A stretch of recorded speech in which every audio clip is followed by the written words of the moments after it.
Welcome to part 3 of this module. In this module, we will be discussing about factors affecting network design.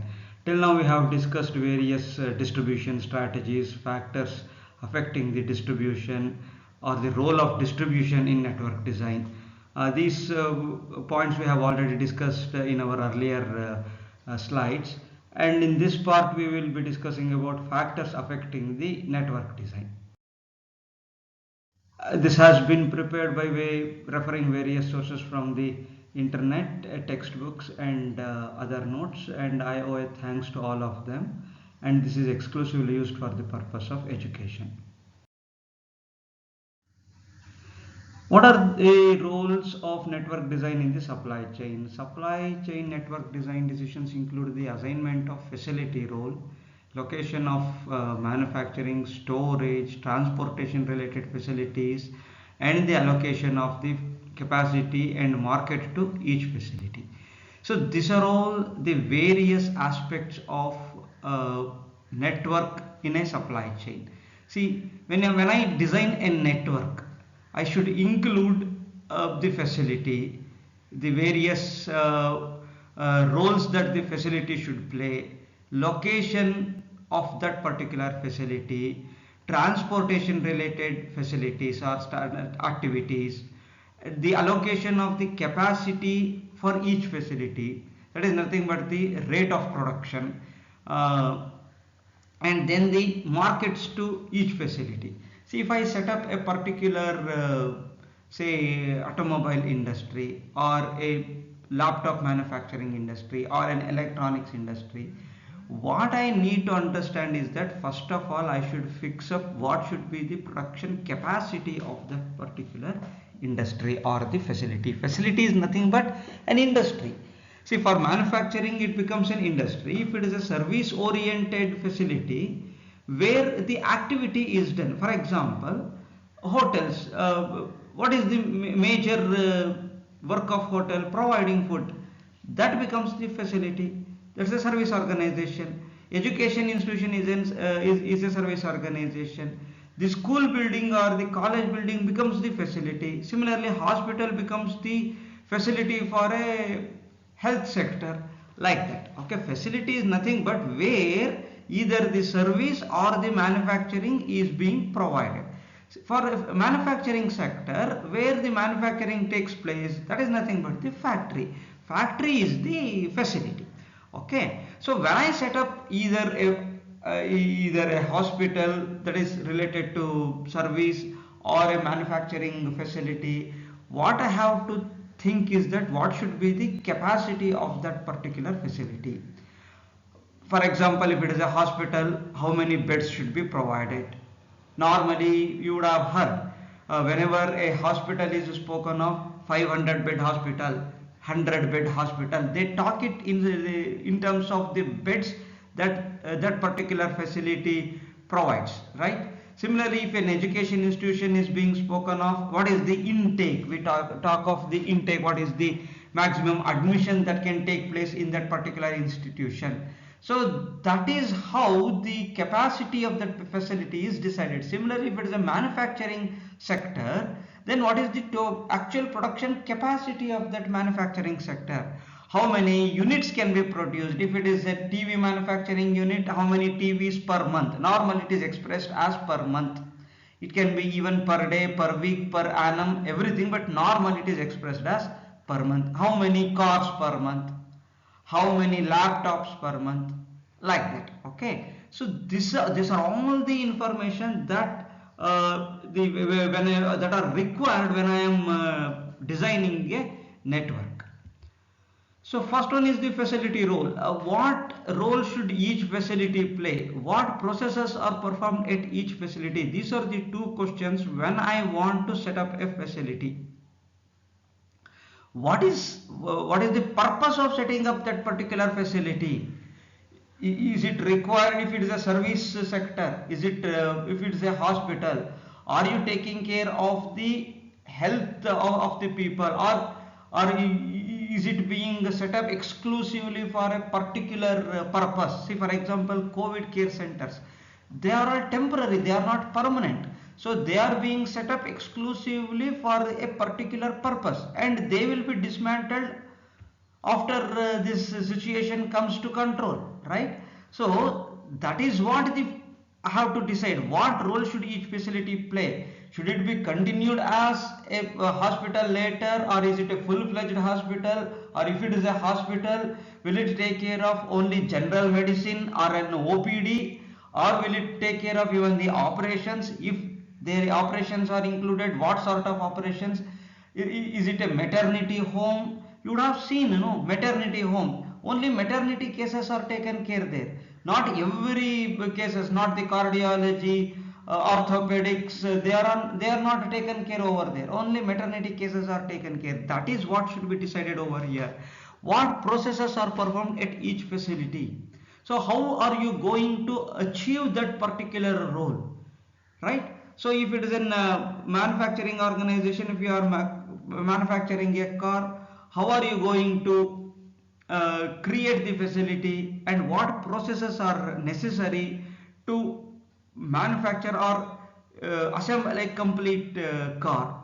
So if it is a education institution, what are all the processes that it should have to make a entrant and convert him to a complete graduate? So this is termed as facility role. Second one is the facility location. Where should facilities be located?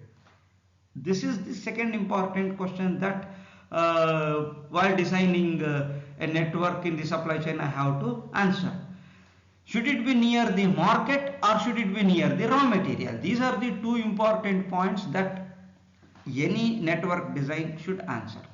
So if market is more important to me, I need to set up that facility near the market. If the raw materials are more important for me, then I have to set up that particular facility near the raw material. Suppose raw materials are available everywhere, then market will become more important. If market can be taken care of anywhere, then the position of the raw material will become very important. So this is what I have to think of, and demographic factors will also come into picture. Demographic factors in the sense region, religion, gender, age group, all these things, the culture, local culture, all these things will come into picture. So for example, see, if I am planning to set up a textile manufacturing organization which manufactures dhotis, so South India is the best location for me. I cannot go with North India, because there the dhotis are very hardly seen. Okay, similarly, if it is salwar kameez, I have to think of North India more, because more of salwar kameez is used there. Saris are less used there. Saris, dhotis are predominant costume in the southern part of India, whereas they are very prominent in northern part of India. So that is what I have to think of. Even that demography will come into picture, the culture, local culture will come into picture. Rajasthani types of saris, they are very dominant in Rajasthan. That's why they name Rajasthan type of saris, right? Okay, so this is what the local people say and the local culture says, and accordingly I have to fix up the facility location. Capacity allocation. How much capacity should be allocated to each facility?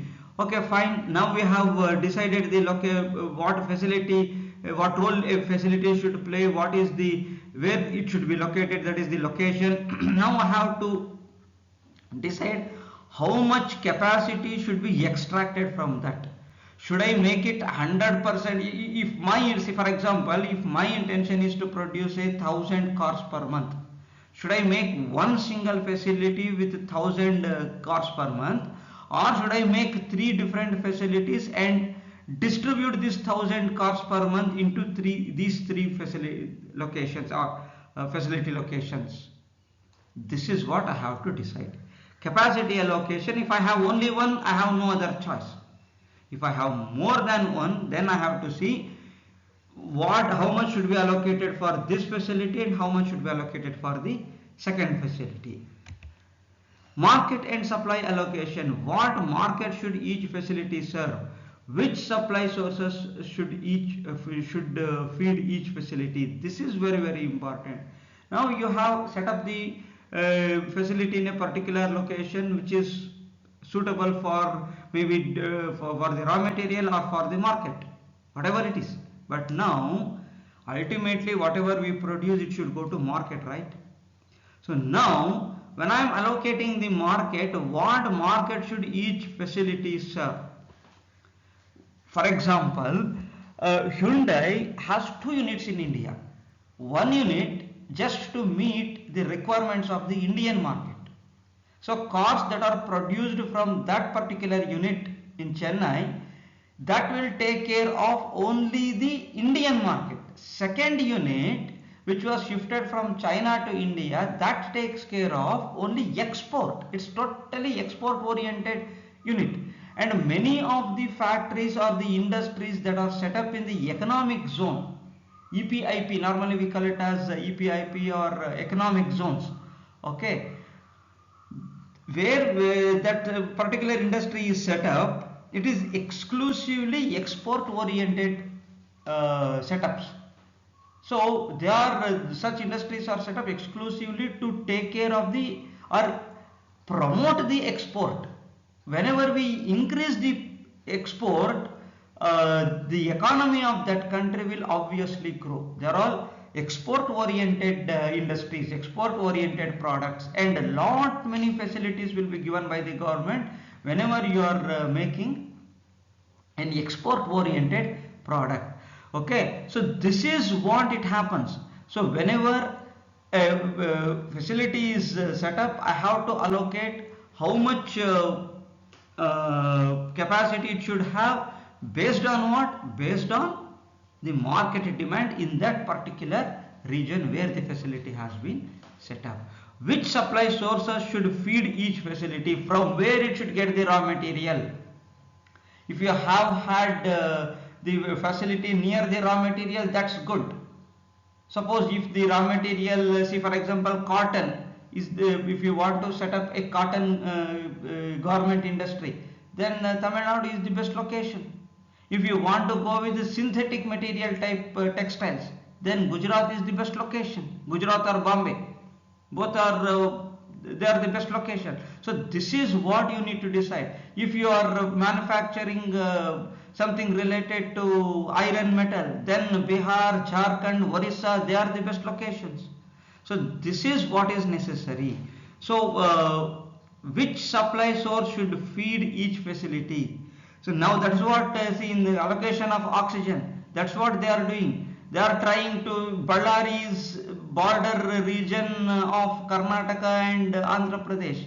Andhra Pradesh, Telangana's requirement are being met by JSW's oxygen unit because they are nearer to Andhra Pradesh, very much nearer to Andhra Pradesh. So this is what which supply source should feed each facility. That is what it means.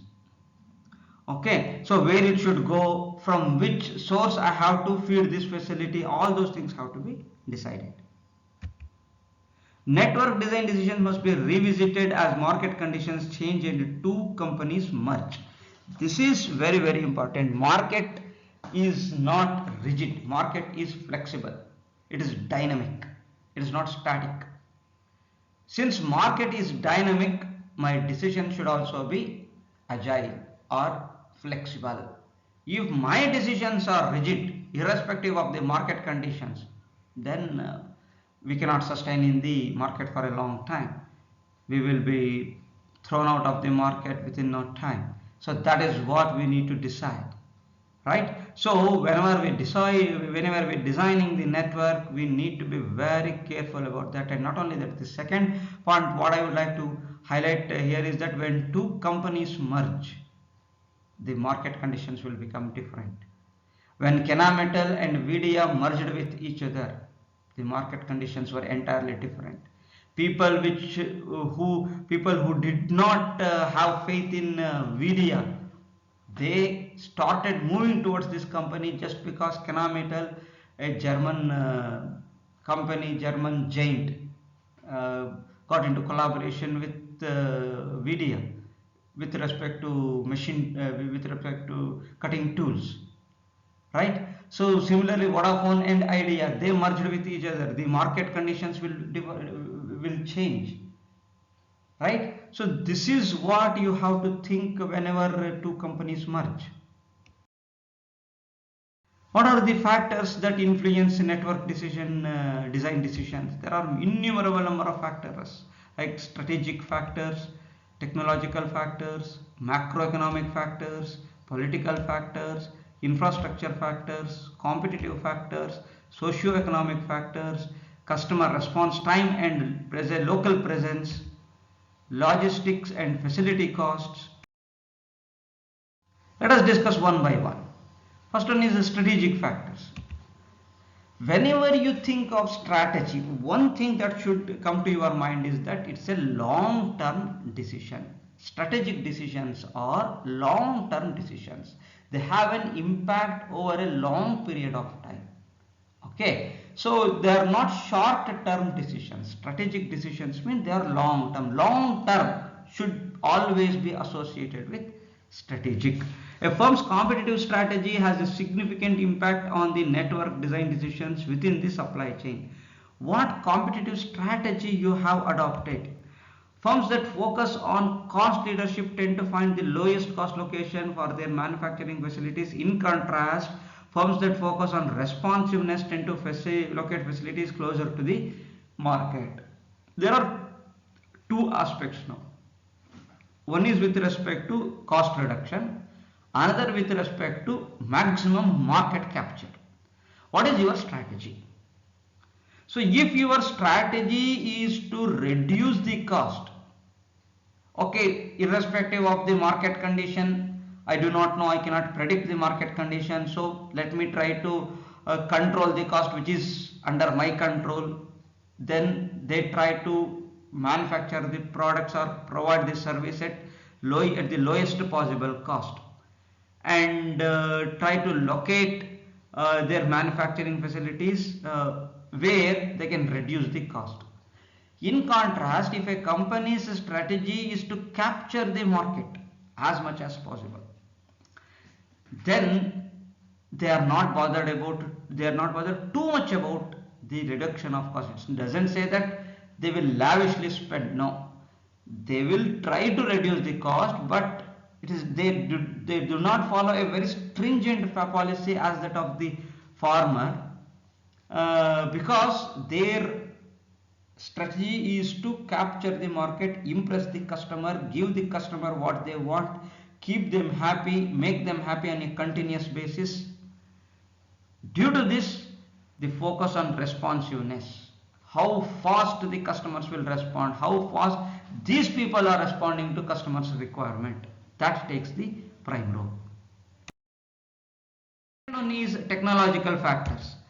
Characteristics of available production technologies have a significant impact on the network design decisions. Technology plays a very important role. If you are using a very old technology and because of that the customers are not happy with the performance, then you cannot sustain the competition and stay in the market for a long time.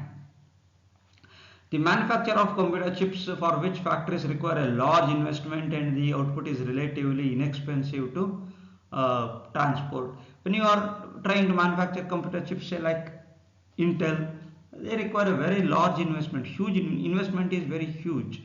Output is relatively inexpensive. The cost of each chip is not that costly, but in order to set up that firm, the initial investment is too high.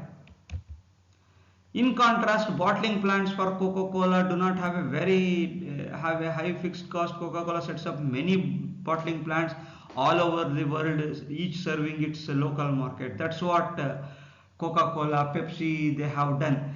They have a bottling plant, small bottling plants, not very large. That bottling plant will take care of that particular district or that particular area spanning around 50 kilometers diameter, say maximum. So this is how Coca-Cola has designed its network, designed its distribution wing. Whereas Intel, they have very less units. Because by investing very high on large setups, they have a different strategy. Factor is macroeconomic factors. There are two aspects here. One is microeconomic and the macroeconomic. Microeconomic factors are related to small firms, small savings, right? Household savings, personal income. Macroeconomic means it is related to the nation, like see taxes, tariffs, exchange rates, shipping costs, exim policy, right? Exim policy in the sense export import policy. They are not internal to an individual firm. That's what I have highlighted here. See, very clearly I have highlighted here. They are not internal to an individual firm. For what they are related, then they are related to the entire nation. That is why it is called as macroeconomic. The economic factors which are related to just one individual firm, they are microeconomic factors. Macroeconomics factors will play a very critical role in network design. Tariffs, tax incentives. First one is tariffs and tax incentives, in the sense that is what I need to pay as a manufacturer to the state or the local bodies. That's what I have to pay. And some of the states will give a tax-free period or tax sleep period, they call it as. What is that? When S.M. Krishna was the chief minister, he introduced this scheme and he attracted many software industries to Bangalore. 3 years you need not have to pay any tax. It's tax free. Come and set up in Bangalore. People were very happy. Software companies mushroomed in Bangalore, and Bangalore became Silicon Valley of India. See, that particular clue was taken by Chandrababu Naidu, and he also started the same thing. He said 5 years I will waive off the tax. He started the same thing in Hyderabad. So first 3 years you need not have to pay. So you have time to sustain. That's the time you can incubate. You can make some footing, firm footing. Later, okay, you have the ability to pay, you start paying. See, this is what happens. Even many countries do like that, and even for foreign countries, if a foreign company wants to set up in India, our policies are entirely different. If a local company wants to set up a firm in our country, the rules and regulations are different. Why? That is necessary. Whenever a foreign company comes and sets up in India, the exchange rates, the rupee value, the exim policy, everything will come into picture there. That is what I meant to say, macroeconomic factors. Okay. Second one is the tax incentive or a reduction in tariffs and tax that countries, states and cities often provide to encourage firms to locate their facilities. That's what I had told you. India has offered 3 tax umbrella for first 3 years. So this is to encourage the companies set up their factories in India. In Ethiopia, for first 5 years you need not have to pay any tax. Okay, like that many countries have that facility. They want the companies to come and set up their firms in their country, so that the countrymen will also get the employment. The country's economy can grow, because they do not have the technology. That is the problem. Ethiopia is a very poor country. They do not have the technology. What do? Okay, they ask other companies to come and set up, so that the technology will be transferred to Ethiopia. First thing. Second thing, the people over there will become employees. Normally what do? 50% of the employment will be reserved for the local people, or 70% will be reserved for the local people. In that way, employment for that countrymen will also increase. Technology transfer will take place. These companies will also get the enjoyment of having a tax-free business for 3 years, 5 years, like that. Exchange rate and demand risk. Fluctuation in the exchange rate is quite common. Today it would be 74. rupees per dollar, tomorrow it may increase it, or the value of the rupees may increase to 72 rupees. So after some time it may get devalued to 76 rupees. That is fluctuating, that's quite common. Many companies shift from a rich country to poor country because of this. Many people, many companies are willing to move out of China because Chinese currency is gaining against dollar. And even if they export using dollar, they won't get too much of benefits, because if it is 1:1, if I get 1 yuan in China, I get $1. That's all. One unit. Instead, if it is $10, 10 yuans for $1, then if I sell $1, in turn I will be getting 10 yuans.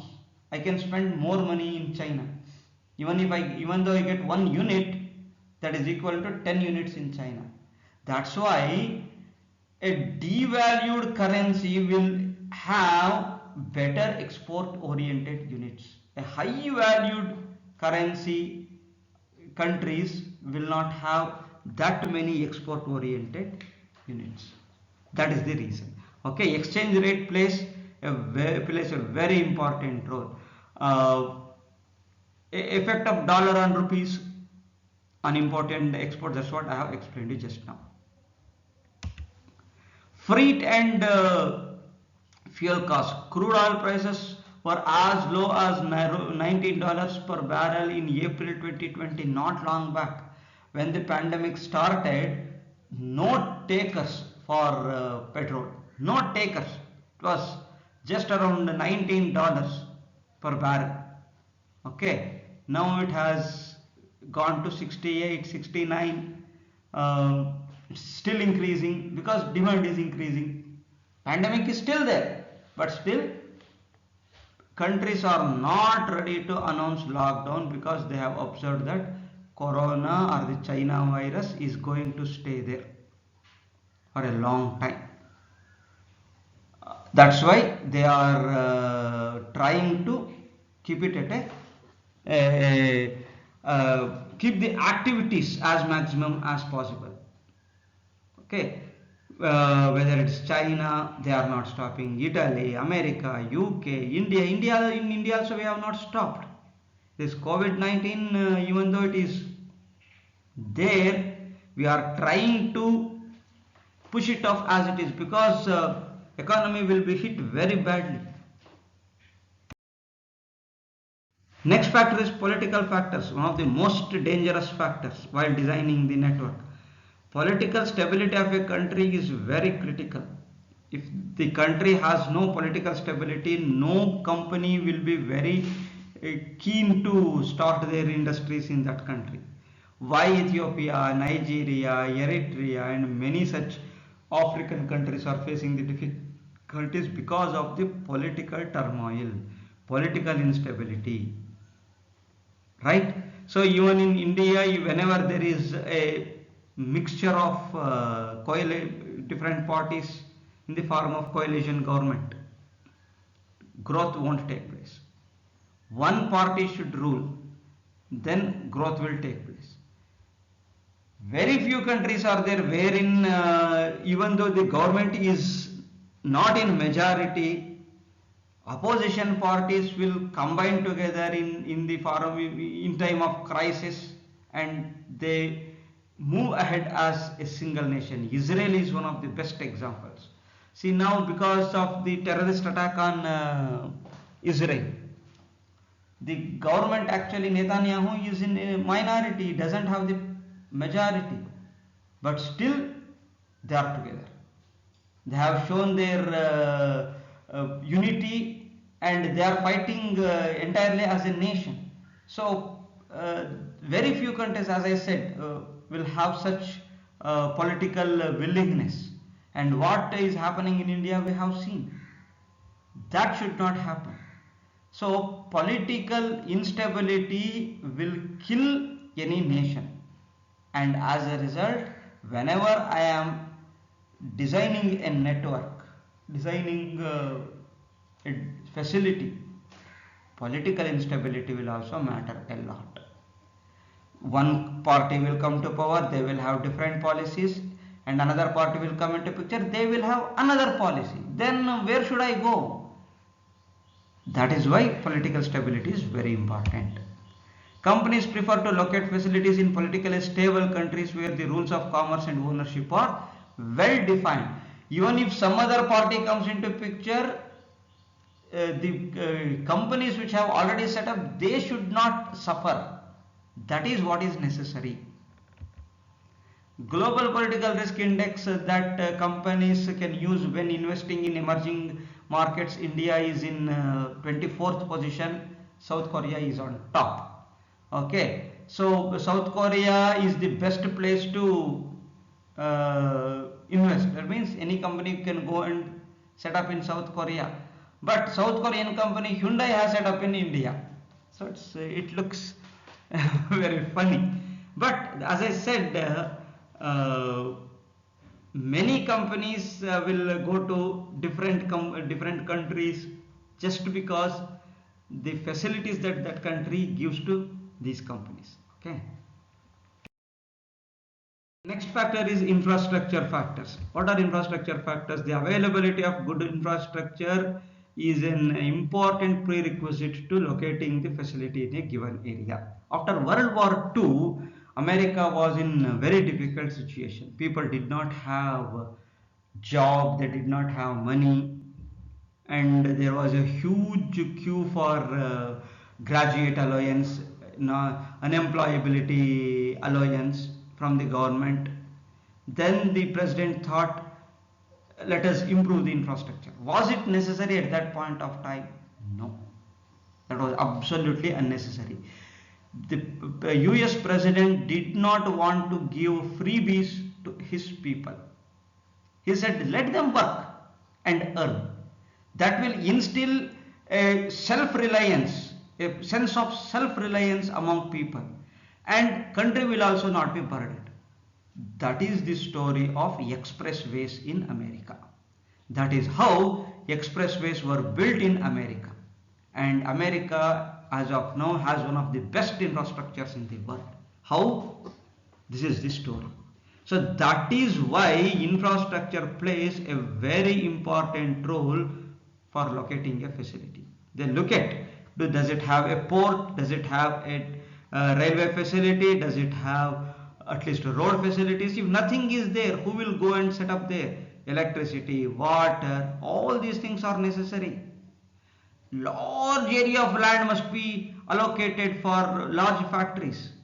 So when Infosys started, nearly 800 acres of land was given to Infosys, and people shouted, oh, you have done a wrong thing. But what is the contribution of Infosys towards the growth of the nation? Does anybody speak on that? No. 800 poor man's land was given. That was not poor man's land. That they hardly grew any one crop in that region, and most of the lands were kept barren. So they were all see, this is the political willingness I'm trying to tell. So when I'm if I want to achieve something, I should be ready to lose something.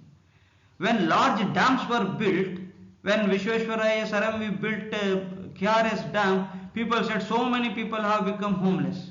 True. They have been reallocated. Krishnarajanagar, KR Nagar was built like that only. Earlier it was Yedathore. Later they shifted to KR Nagar. The entire city was rebuilt. Look at Bagalkot. When Almaty Dam's height was raised, the old Bagalkot submerged. Again people said, oh, these so-called intellectuals and others say you are making them homeless. The Bagalkot was built. New Bagalkot, Navanagar.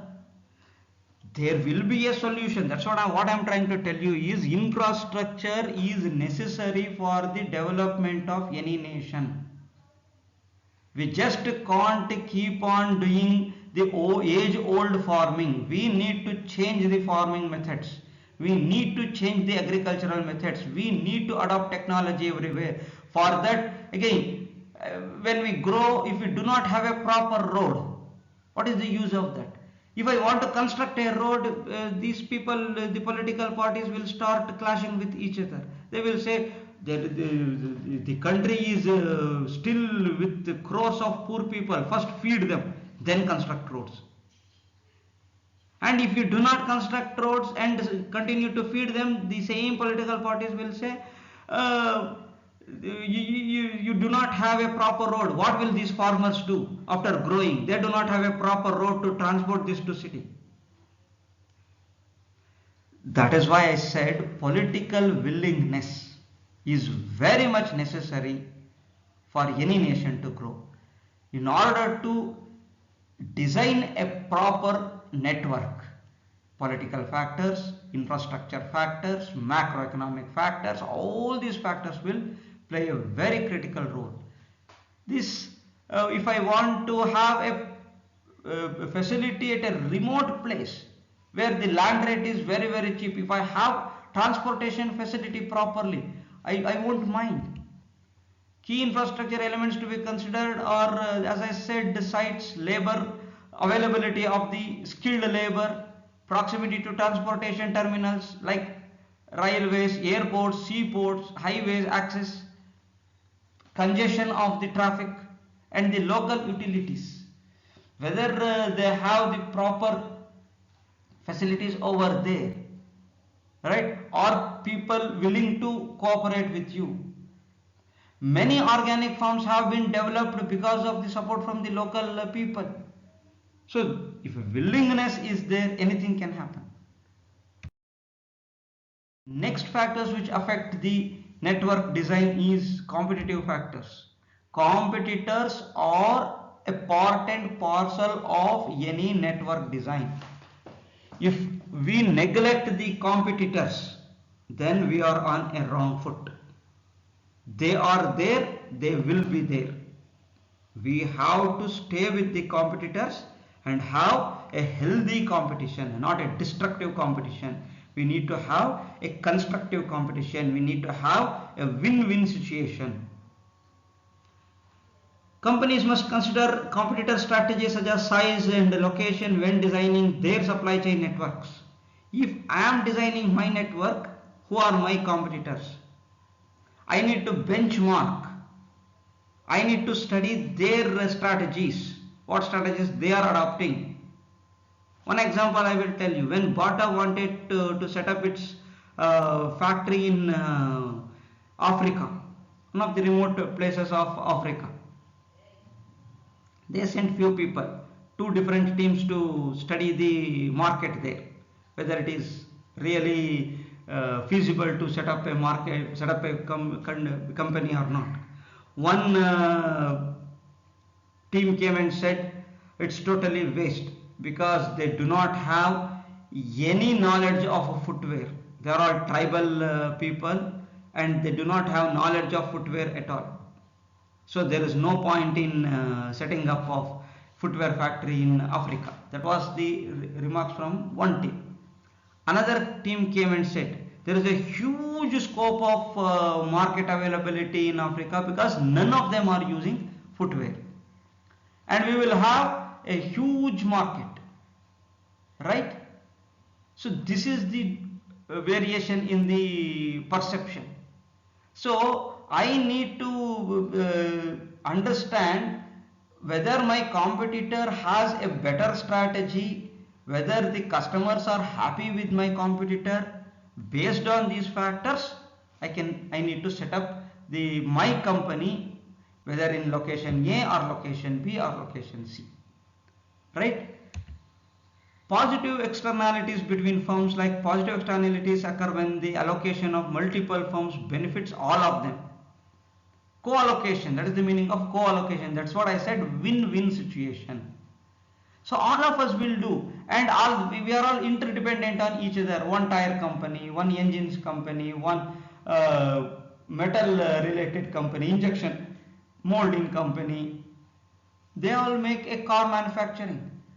one company associated with the keyboards, associated with the screens, associated with the processors, associated with motherboards, PCB, they all combine together and make up a there are different companies, but they can follow co-allocation or co-location and start a cluster wherein all of them will have the customers, all of them can grow. That is termed as positive externalities.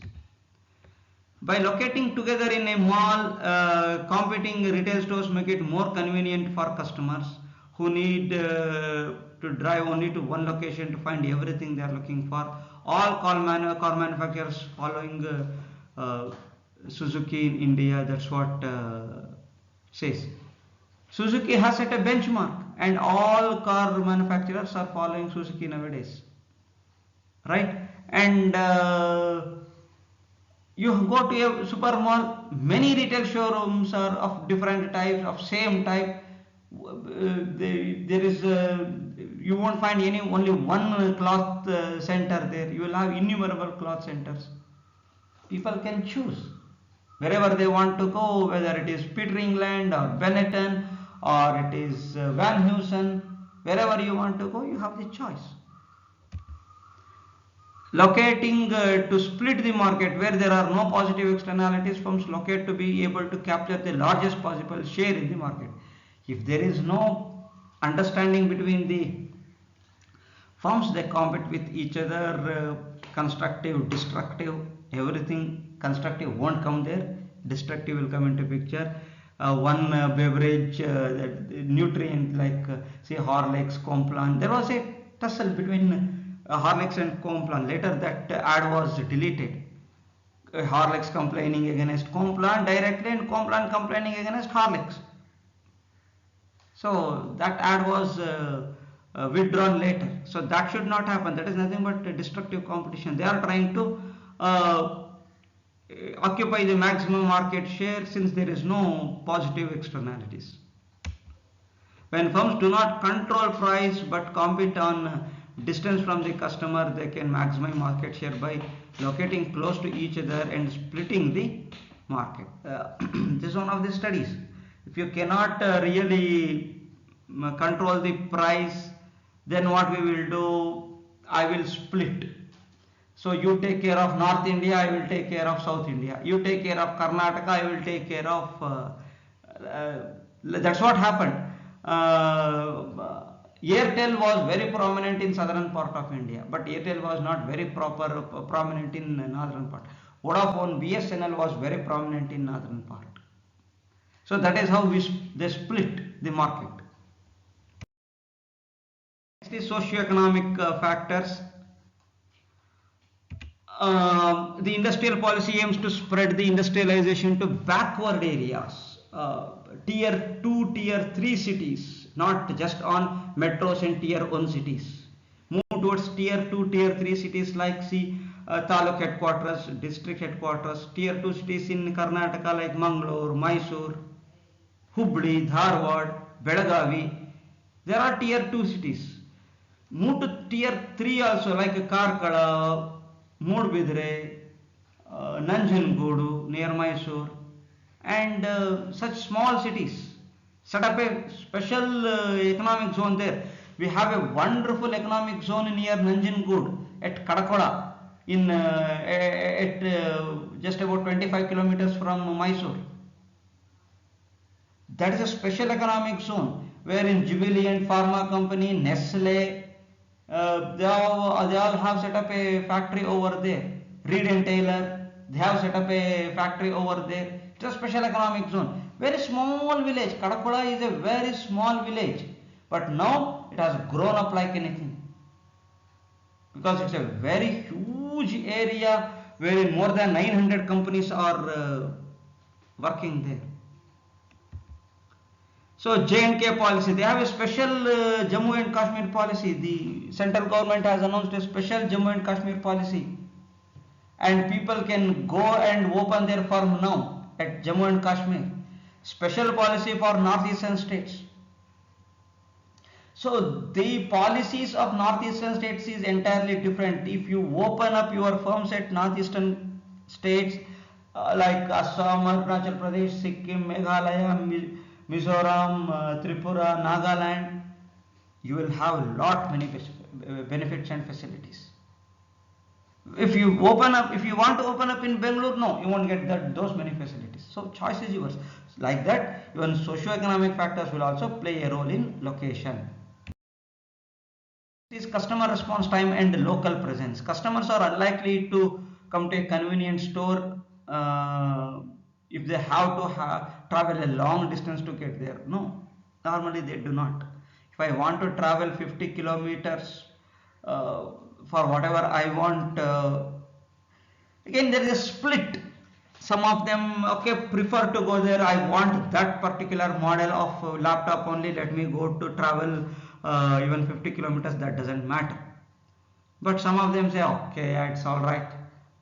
Even if I do not get that particular specification, that particular model, I'm okay with this because I need not have to travel that much distance. Just in my locality itself, I have a better. I have this particular store, so my time is saved. I may have to spend 1000 extra. Okay, I'm ready for that. So this is the mentality. In contrast, customers shop for larger quantity of goods at supermarkets and are willing to travel longer distance to get one. But that's what, as I said, there's a split.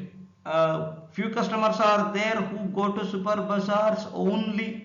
They are not ready to purchase even any item from a local grocery shop or local market. Why? They have a mentality, they have a different mentality. They want branded only. They do not want to use the local items. That's what the presence of local. Most towns have fewer supermarkets than convenience stores. That's also fact. But nowadays, supermarkets have become part and parcel of even tier 2 and tier 3 cities. If a firm is delivering its product to customers, use of rapid means of transportation allows it to build fewer facilities and still provide a short response time. So that is why infrastructure is very critical. If you want to cut short the response time given to customers, then transportation facilities have to be good. That's why infrastructure needs to be good. Logistics and facility cost, that's what I was talking. Consider inventory, transportation, facility cost when designing their supply chain network. How much inventory you are willing to have with you, what mode of transportation, what facility you would like to, how you would like to construct, how many facilities you would like to construct, how much you are ready to invest on facilities. That is an important question that the companies need to answer while designing logistics and networks. Inventory and facility costs increase as the number of facilities in a supply chain increases. Obvious. If you increase the inventory, if you increase the number of facilities, I mean to say, obviously inventory cost will increase, facility cost will increase because you are giving more facilities to the customer. Obviously facility cost will increase, but transportation cost will come down as the number of sources are more. The distance to be traveled from source to destination gets reduced. That's why transportation cost will come down. Total logistics cost are the sum of the inventory costs, transportation costs and facility costs. Okay, I need to have a trade-off between them, whether I should go with better facilities or I should go with a single facility. I need to decide about the trade-offs.